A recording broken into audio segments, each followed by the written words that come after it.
Why do you think you conceded so many chances in the first half and so few chances in the second half? No, everything was better in the second half. The first half, it's difficult to prepare for something for that. What Arsenal did tonight for the full 90 minutes, pretty much, I would say, but especially in the first half, the different setup with Havertz and Odegaard, more or less double 10. It was a 4-2-2-2, wingers wide, massive threat. So we had a few days' time to prepare for a difficult game, and obviously with a slightly different team, and in the last second Virgil couldn't play. That didn't help. Timing was bad in the first half for pressing, for pretty much everything in the first line. That makes it tricky for the midfield, and nearly impossible for the last line. So we had to defend deeper and had to block balls and stuff like this. But that's in football as well. Then you have to show desire, passion, these kind of things, and determination, and it's what the boys showed. And then we changed obviously as well quite a bit, and that caused then Arsenal problems. That's how football is. These little parts, you cannot be always that influential.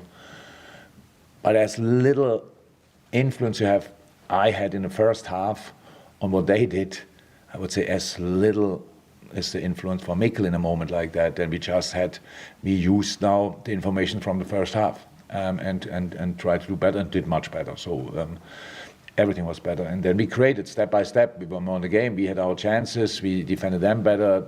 How it is, the home game is actually an advantage.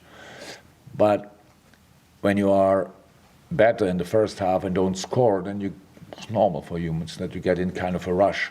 So it barely gets better, or usually doesn't get better in the second half. So it's just if you don't score. And we felt more and more comfortable in that game, and scored from a corner an own goal, which is obviously not cannot plan that.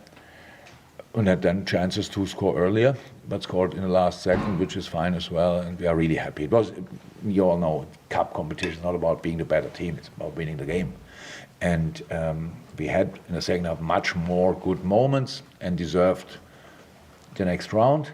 But of course, we could have lost tonight as well, that's clear. Congrats on the win. Thank you. For you to come down to a difficult ground today without the likes of Salah, Endo and Van Dijk, how impressed were you with the rest of the squad and with the players playing and rotating in different positions, and with them also helping the academy graduates like counterattack and Jurgen Klopp when they both came in the last 15 minutes of the game?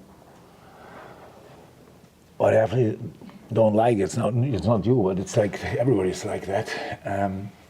Batahu Endo was not here tonight. Dom Soboslai was not here tonight. Andy Robertson was not here tonight. Kostas Tsimikas was not here tonight.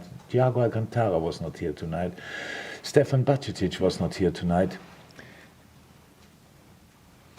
Joel Matip was not here tonight. So that's a really good football team we missed. So, and if I forgot somebody, sorry. So football is like that. Sometimes you have them all available, it's pretty rare, and sometimes you don't have them available. And I'm super happy. That's why I said first half you could see didn't click. It was not because of new players or whatever, it was just the timing was bad. And that doesn't help. For pressing a rhythm and timing extremely important, and we didn't have either. But yes, if that's the case, I've said to the boys in a meeting before the game, humans are like that. It's a tough game. Nobody comes to Arsenal and wins just like this. So in this game, there will be a difficult moment. If we start in these moments, that's what humans very often do, getting for excuses, and then we realize who is not here, and it's normal that we have these problems, then we are screwed. So, but if you know these kind of things, you can avoid it, and that's what we did. The boys enjoyed the game.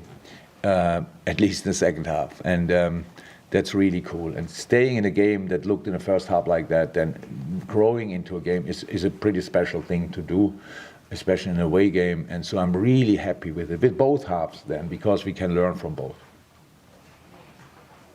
Jurgen, congratulations. Thank you. Having listened to that list of players who aren't here, and Arsenal obviously got injuries and people away as well, but they filled in a relatively strong side. We played them twice in 2 weeks, drawn with them and beaten them.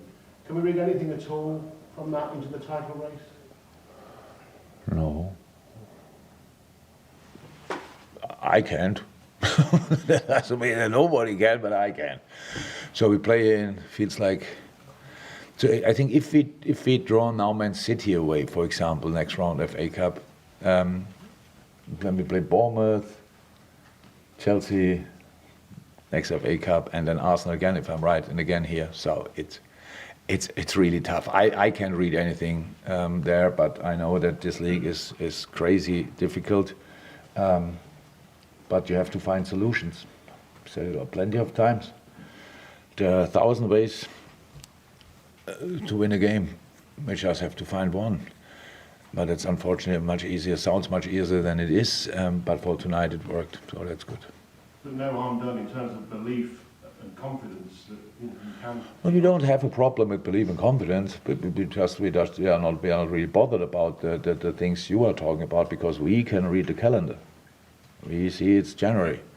It's cold outside, stuff like this, and you just have to stay warm and play as good as you can, and that's what we try. Michael? Yeah, slightly aside from the game, there's reports from Saudi Arabia that Jordan Henderson's not enjoying himself at his club there and maybe looking for a cut price move. Is it just sentimentality that makes you think that Liverpool might be one of the clubs interested in him? Did Hendo have a press conference and say that, or what? No, not directly. Oh, it's just written. That means for me it's not existing. But he didn't call me, and so yeah, no, yeah, we spoke actually, but not about that. So yeah, no, I've really nothing to say about that. James? Jurgen, just without Virgil today, how pleased were you with the two centre-halves? Top. Konate and Top. Klopp? Oh my God, the horrible moment was Ibu was twice down, eh? And then Jorel goes down and just jaw his back. Does it make sense? Because I didn't hear the word before, so I twisted a little bit about back, and actually I thought that's it, and then it would have been really tricky early in the game.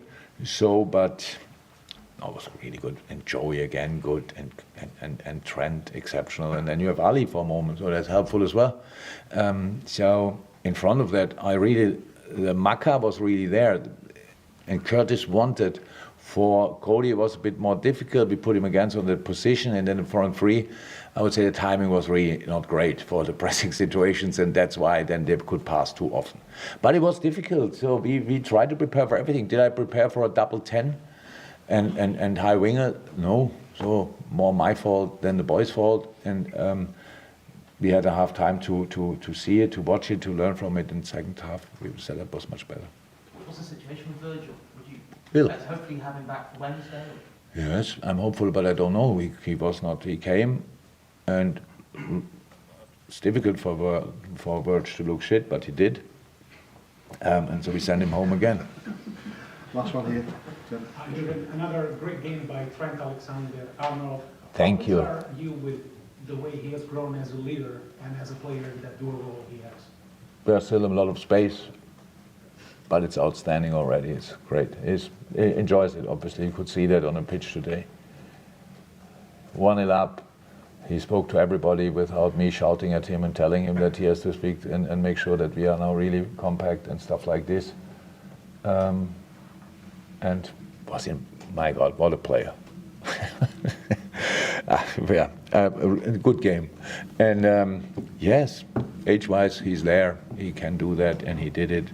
Like Ibu stepped up tonight, really, in that last line. That's extremely helpful. We cannot put everything on Ali's shoulders in moments like that just because Mo is not there, Wirtz is not there, blah, blah, blah. But Tavo grew a lot into that role recently. For sure, now not a big speaker, but in the game he was there. So missing all that is not cool, but we have to do it anyway, and that's what the boys did. Thank you. Can we fly home now? Thank you very much.